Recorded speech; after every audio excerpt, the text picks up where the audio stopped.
Well, welcome everyone to the Generation podcast. My name is Martin Paterson and I'm your host this week.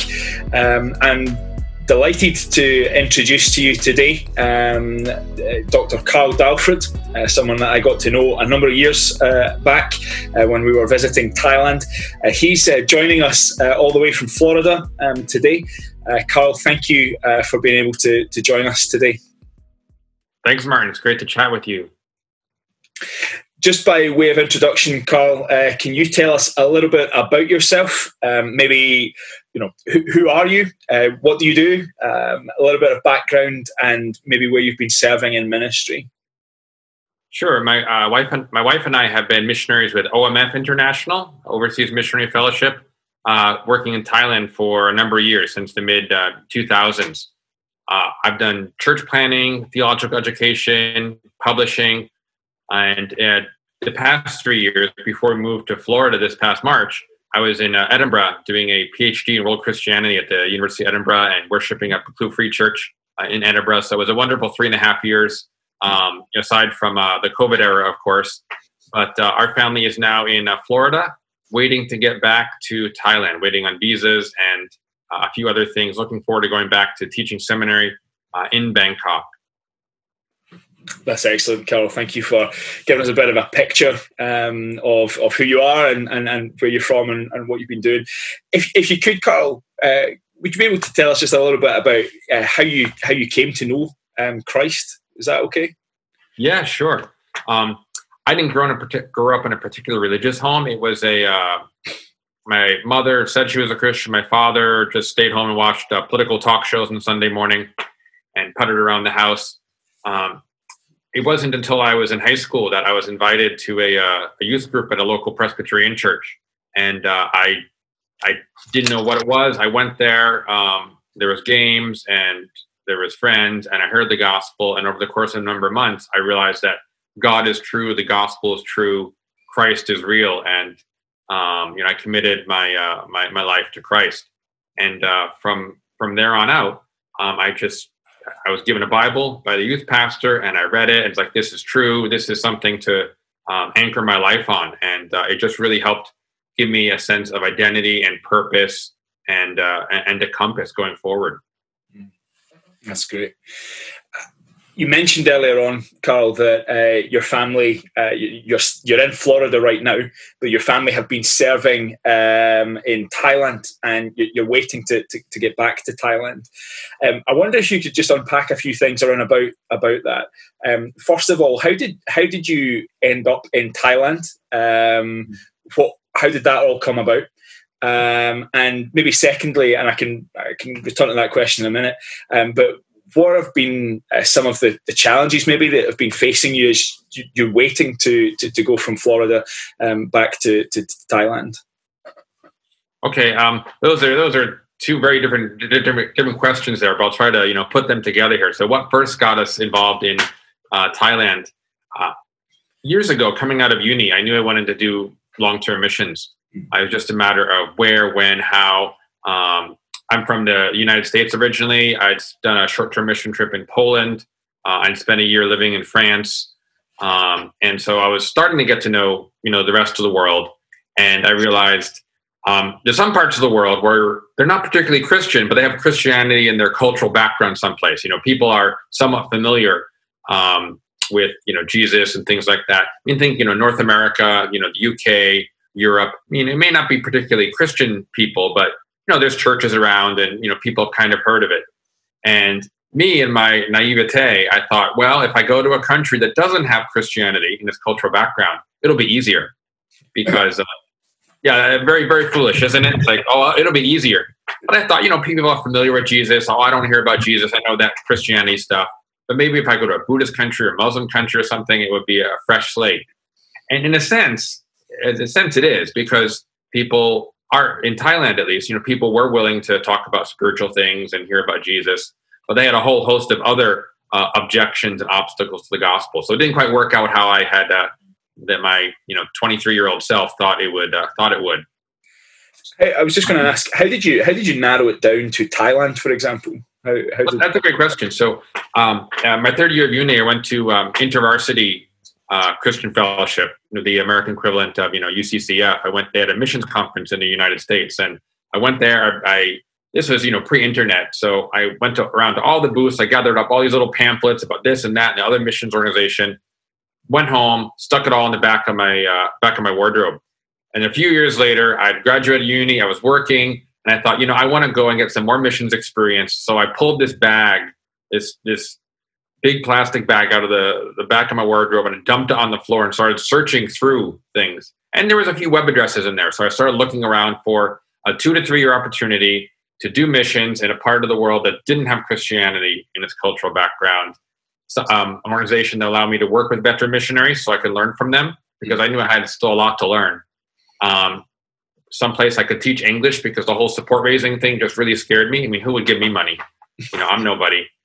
And someplace, an organization that would help me to learn language, learn local language. Between Poland and France, I learned if you really want to get to know people, and get into people's lives and share the gospel, you need to know the local language. So as I was searching around between those pamphlets and looking online, I found out that OMF was looking for teachers for Thailand. They give you 6 months of Thai language study, then they'd set you up with an English teaching contract at a government college. So that's the support raising issue taken care of.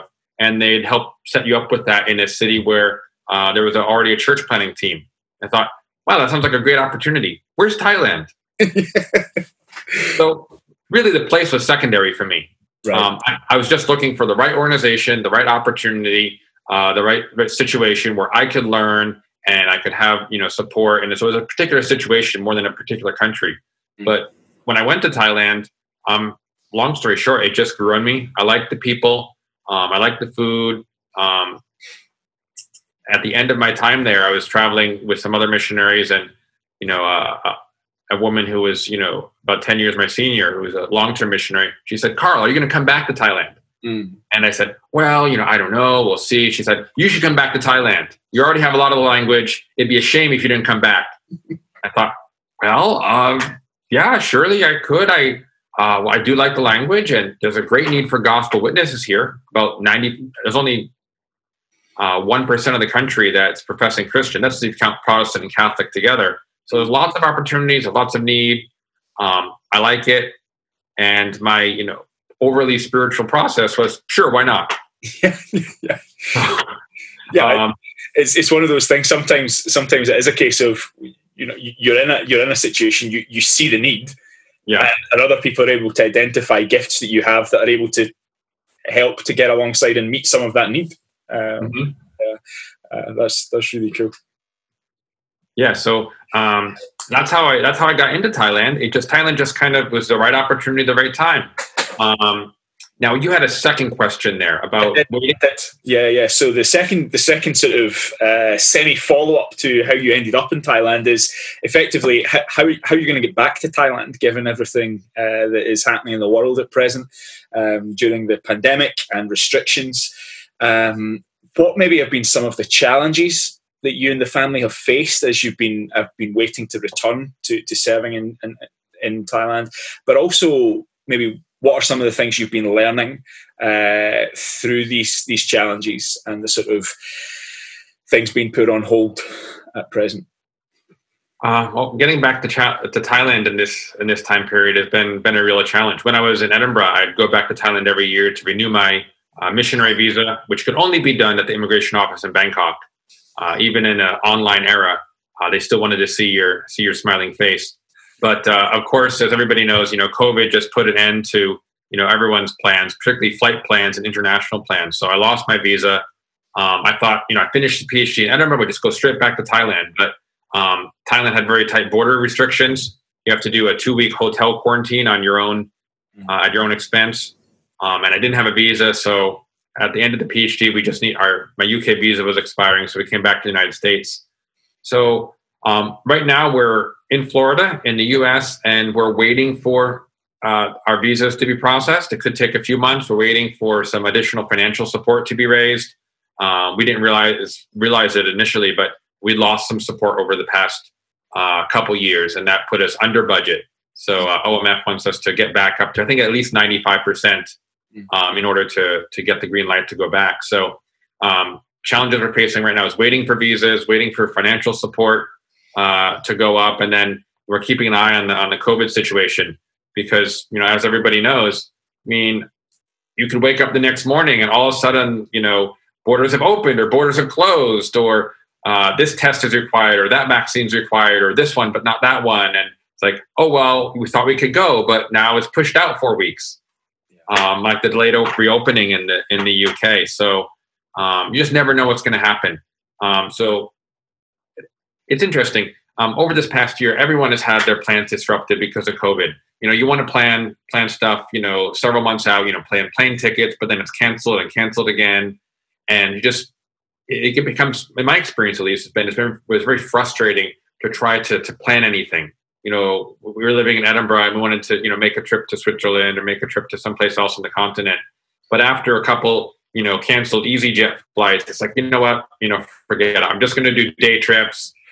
You know, from here on out, we went to the National Museum of Flight, you know, just 45 minutes from Edinburgh. It's like, okay, maybe that's safe. You know, if they close it, we can still get home again. Yeah.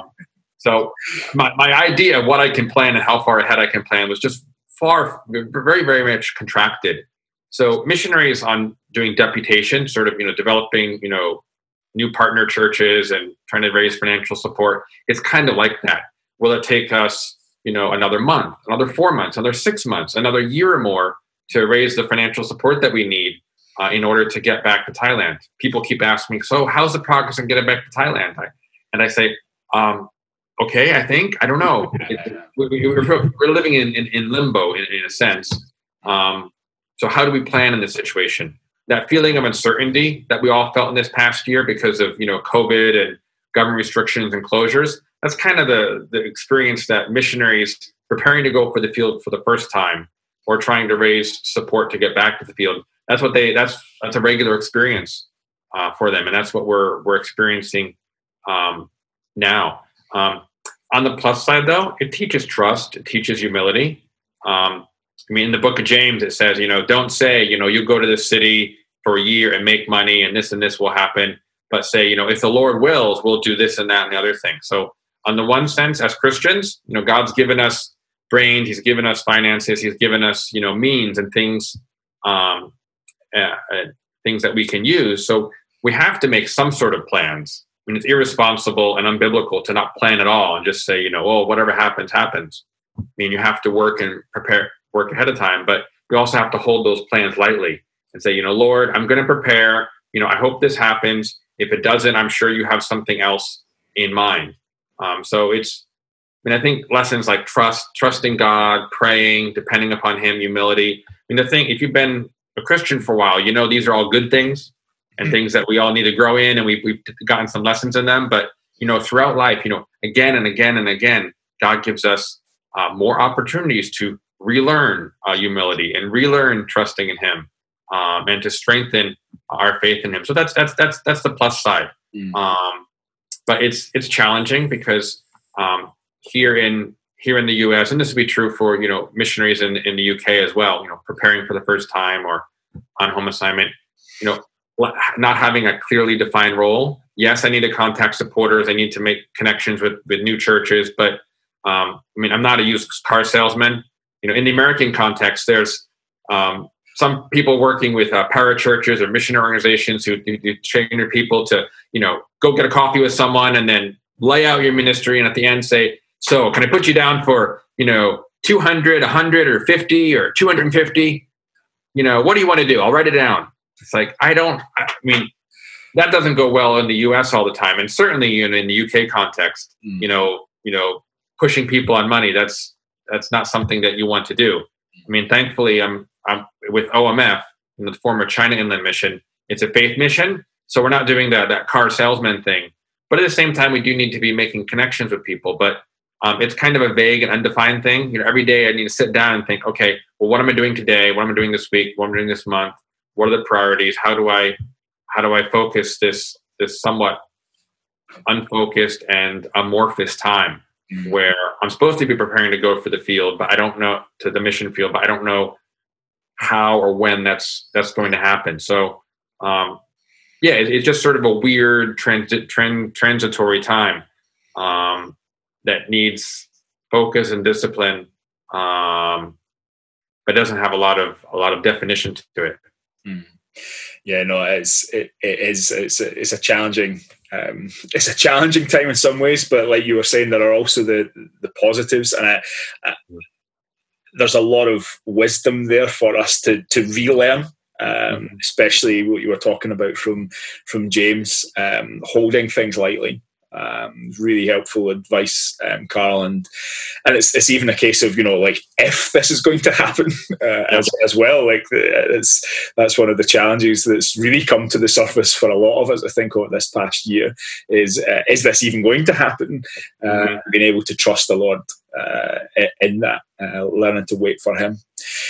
Can I just pick up on something you had mentioned earlier on, Karl? You'd lived in Edinburgh for the past 3.5 years, something like that, and you were studying at New College. Could you just tell us a little bit about that?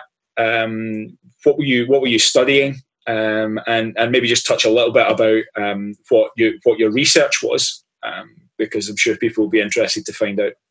Sure, I was at New College at the University of Edinburgh doing a PhD in world Christianity. Whenever I came back into the UK and went through, border control, the agent would always say, well, what are you studying? And I'd say world Christianity. And they'd look at me like, what? So I'd always say, oh, I'm studying church history. And that's true. I was doing a PhD looking at the influence of modernism, theological liberalism, upon the American Presbyterian mission in Thailand in the early 20th century. And I became interested in that because in Thailand, I was teaching courses in church history survey and Thai and Asian church history at the University of Edinburgh. At Bangkok Bible Seminary. That's what I was doing in Thailand. So as I taught those courses, I realized there were sort of gaps in my knowledge, things I wanted to know more about what happened in the history of Christianity in Thailand. So I thought, hey, I want to teach at this seminary, be involved in theological education in the mission field long term. So I should go get a PhD, learn some more, broaden my perspective a bit, go deeper on Thai church history. So that's my area of interest.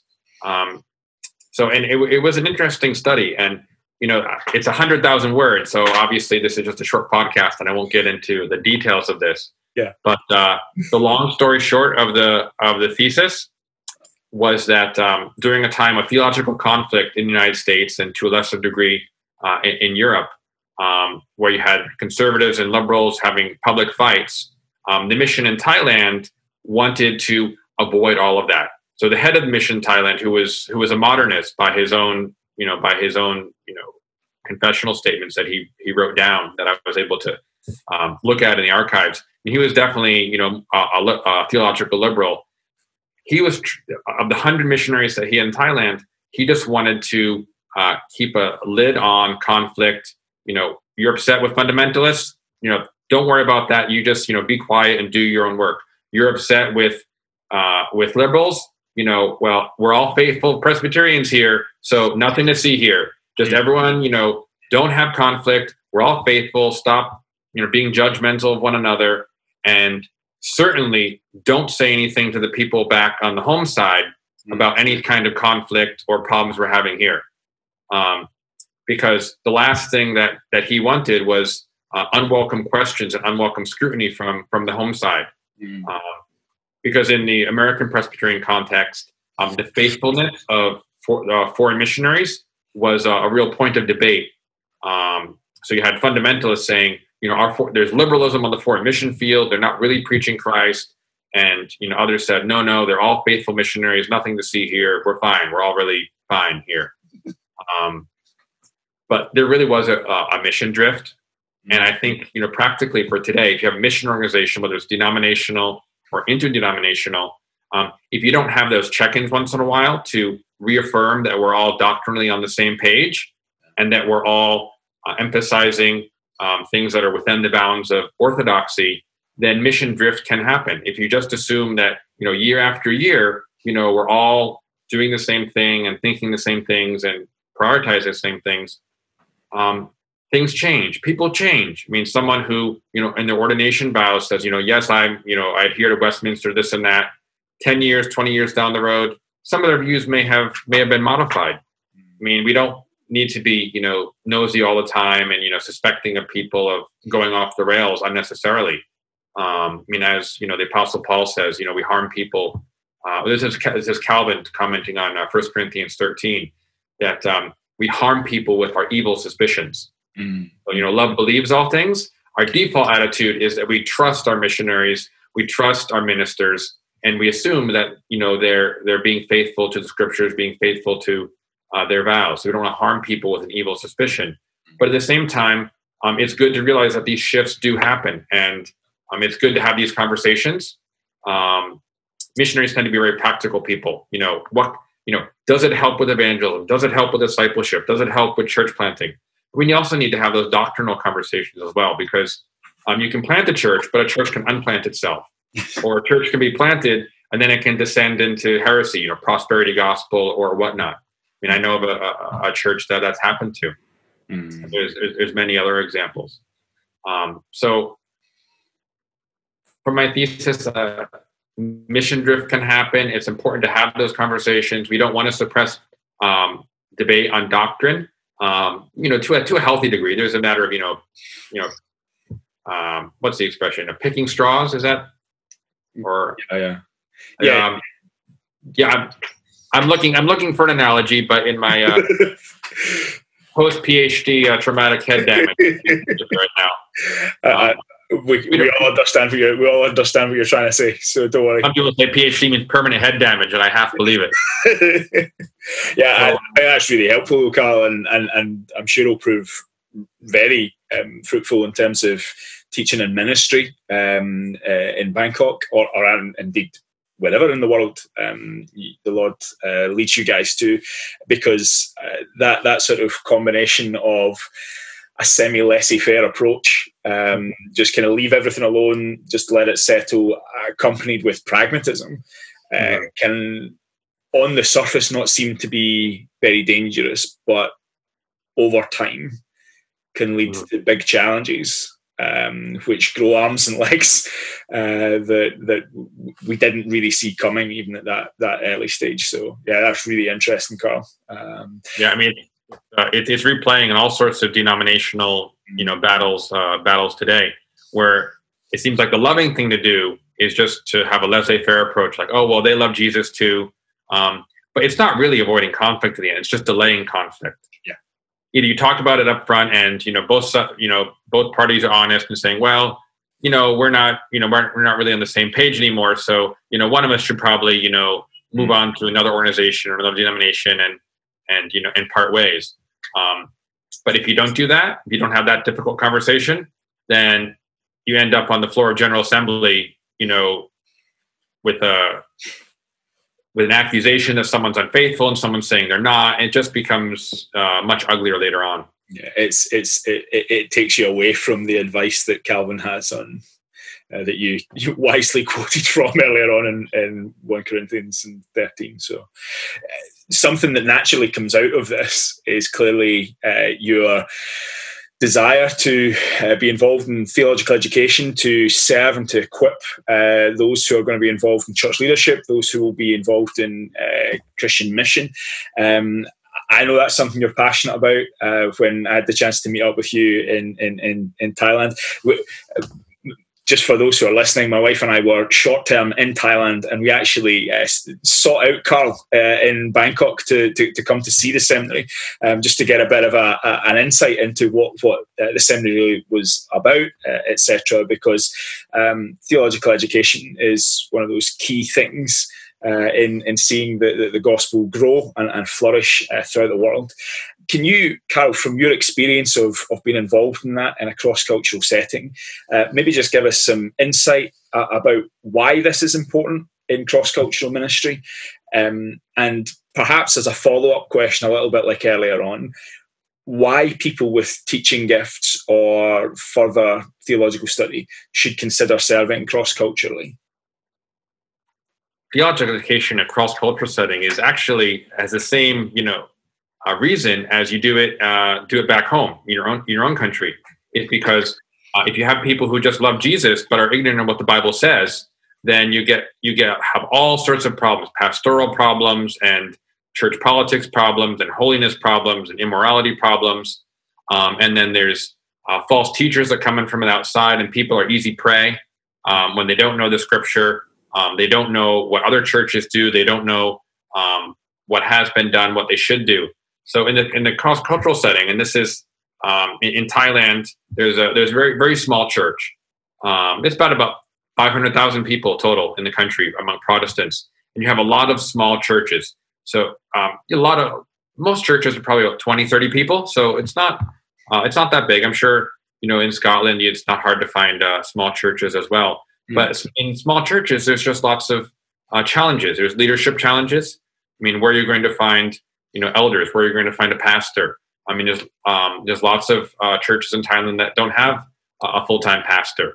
And the people leading the church, I mean, they may not have theological education. They may be from just a lower educational background.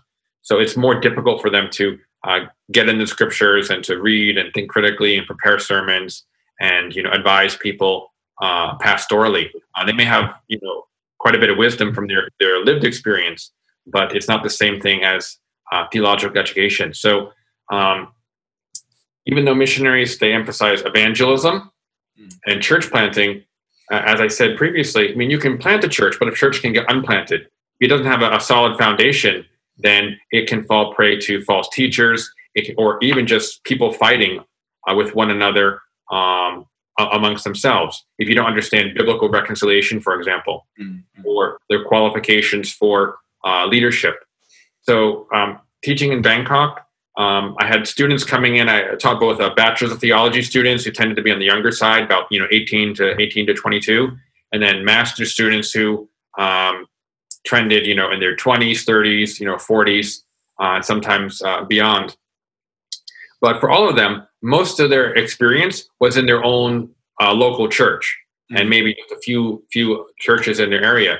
And coming to seminary, they're exposed to people from all sorts of different church backgrounds and a broader swath of what's out there in terms of Christianity. And some of them, when they graduate, they'll be going back to maybe small village church situations, or they might be in a city where there's all sorts of things coming at them. Now, in either situation, they need to have a solid biblical foundation for what they're going to face. They need to, and there's different cultures that they need to think about. So in Thailand, you have, they're Thai people, so they know Thai culture. Some of them are tribal, though. So Thai is a second language for them. So they have their own culture, Lahu or Karen or Lisu or whatever tribe they're from. And then they have Thai culture. And then there's the culture of the Bible. And because a lot of the books are translated, and you have some foreign professors, for me, for example, as a missionary, I have, American culture I have to deal with as well. So there's Christianity as I've experienced it in the United States where I grew up, and then there's the Hebrew and the Greek culture of the New Testament, the Old Testament, and there's Thai culture. So you have lots of things going on there. So do you greet the brothers with a holy kiss? Well, in the New Testament you did. In America you don't. In Scotland there's not a whole lot of kissing going on. Maybe not a whole lot of greeting either, but it's okay. Yeah. I like Scotland because I grew up in New England where they say good fences make good neighbors. So you only talk to people if you have a reason to talk with people. So I was okay with that. But in Thailand, well, do you greet people with a holy kiss? Well, in that context, you don't even touch people. You don't even shake hands. In France, would you greet the brothers with a holy kiss? Well, yeah, maybe you would. So in each culture, it's a little bit different. What's the principle and how do you apply it? And the students need to understand, okay, well, what is the biblical culture? What has church? I tell you church history. So I'll say, what do churches around the world today do? What have churches in history done? Either for good or ill. How have they understood this? So it's seminary education, theological education, whether it's at the bachelor's level or master's level, or just sort of a continuing education, like an access course kind of thing for lay leaders, or like a correspondence, like Sunday school kind of course. And the seminary I teach in Bangkok, it does all of these.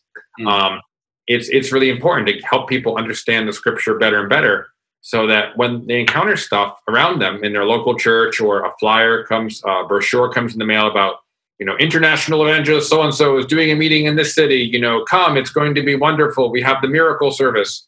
Well, how do you evaluate these things? What does the Bible say? And, that's what I'd always tell my students is, what does the Bible say? I mean, I'm Reformed, I'm Presbyterian, I'm a Calvinist, but the students I had, they're from all sorts of different church backgrounds. Mm-hmm. And I have no preconceived notion that they're all going to, come out Calvinists. But what I want them to know when they come out of their seminary studies and when they encountered various different things in ministry, I want them to ask, what does the Bible say? Yeah. What does the Bible teach? Well, that's very interesting that you propose that, church member. Well, let's take a look at what the Bible says. Because, going back to the Reformation, I mean, that's what the Reformers said. Luther, Calvin, Zwingli, was all back to the Bible, back to the Bible. And if they have that mindset that no matter what they encounter, they need to go back to the Bible and figure out, okay, what's the principle and how do we apply it today? Then they will be good to go. We all have, probably some wrong thinking in our minds, and there's probably, some doctrines or other things that we get wrong. But if we have that as our major principle, going back to the Bible, then we're probably not going to go too far off. Yeah, that's really good, Karl, and really, I would say applicable even to our own situation in Scotland. It's that always go back to Scripture, always measure up what it is you are thinking, what it is that you are proposing to do. If people have got a bent to pragmatism, let's see what does the Word of God actually have to say about this, and then maybe we can have the discussion about whether we take this forward or whether this is actually what we should believe. The sort of second follow-up question I had machine gunned at you earlier on was around about people with teaching gifts or people who maybe have further theological qualifications. Should they consider serving cross-culturally? And if they should, why? Yes, they should, but I think you probably knew I was going to say that. And I'd say because there's such great opportunity to really make an impact for Christ and for the gospel, teaching overseas, teaching cross-culturally, teaching in places where there is just very little theological education and the church is very young. So I have a PhD in world Christianity, and I was studying with folks who were getting PhDs in New Testament or systematic theology, and they're graduating and they're looking for places to teach. And in many cases, you have, tons and tons of people, tens, if not hundreds of people applying for a single post in theology or New Testament at a Bible college or seminary, in the UK, in Europe, in North America. So there's actually a lot of PhDs, people who can teach, applying for a small number of positions. Now, if you go someplace out in Asia, in Africa, they'd be happy to have you. There isn't, you don't have, 50 people lining up for, a single seminary position in Thailand. It's more like our seminary is short-staffed. Where can we find someone with the needed qualifications to teach? During my time at New College, I met multiple people who were graduating. They weren't sure what they're going to do. And I gave them the pitch. I said, you should think about teaching overseas. And, some of them showed interest, but what I found to be a barrier, and when I did my Master's of Divinity in the U.S., I proposed this to some of my fellow students who were also thinking about teaching. I said, why don't you teach overseas? And one of the things that kept them back was the idea of learning another language. Because when you've already invested so much time in seminary, you put in 3-4 years or more, and you learn some Hebrew, learn some Greek. For some people, they're doing this in a second language. I think of some of my Korean brothers who they're studying English, but it's hard for them because their native language is Korean, for example. The idea of taking still more years to learn another language is intimidating. And also the idea of support raising. And I think a lot of people doing a PhD, they get out, it's like, well, I just want to get a job and just get a salary. I don't want to do the whole support raising thing. And also in the academic world, there's this idea of, well, I deserve a salary. I have this high education. I need an academically stimulating environment. And on the mission field, you don't always have a world-class faculty. on staff with you at, the Bible College in, East Stickville Village, out someplace. Yeah.